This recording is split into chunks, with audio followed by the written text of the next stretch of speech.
Howie, you're a global public figure. Take us into your journey. Gorgeous. Gorgeous global public figure. Thank you. Take us into your journey because, to your point, the research shows that this is very undiagnosed. A lot of people are afraid to admit having mental health issues, much less OCD, even more taboo. So your journey to acknowledging. It was by accident. So the truth of the matter is, after 20 years of marriage and 3 kids, my wife gave me an ultimatum because living with somebody with OCD can be really hard. I was, a lot of my triggers were germs and that. So besides washing my hands incessantly and missing things because of what was going on in my head, I was trying to make everybody live in a certain way so that I believed I might feel more comfortable. And that was like whether I was spraying them down with disinfectant or not allowing my children to touch things or go places and do things. Finally, my wife reached her breaking point and went, I can't do this anymore, Howie. You either go get help to figure out how you can live normally or I'm out. And so I went to a psychiatrist.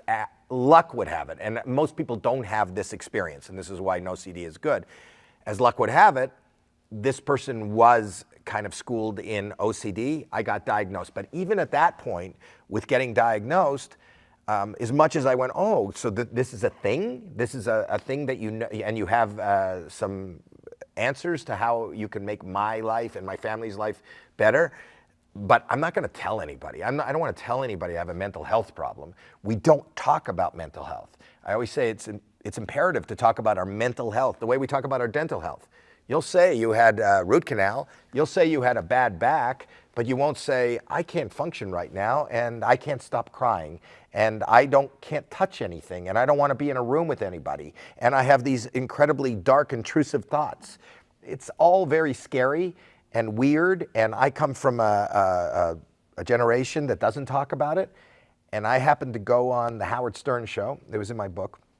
I happened to go on the Howard Stern show to promote a television show, I think in 1999 or whenever. I had already been diagnosed, and I didn't want to touch the door to open the door, and they thought it was funny. They thought it was a bit. And I probably would have thought it was funny too, but what happened is I started having an anxiety attack, and then I thought it was in a commercial, and I said, seriously, Howard, I'll tell you, I've been diagnosed with something called obsessive compulsive disorder.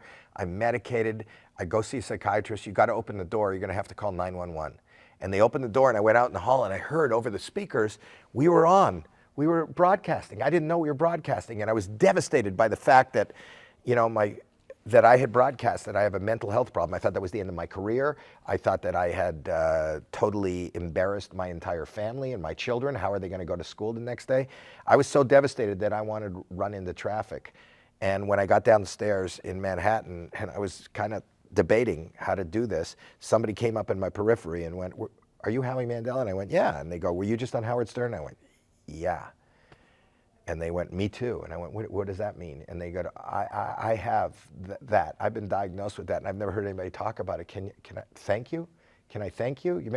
And that was the first thing to realize. That was the first time I ever realized I'm not alone. When you have these issues, you feel very alone. Nobody else shares this issue.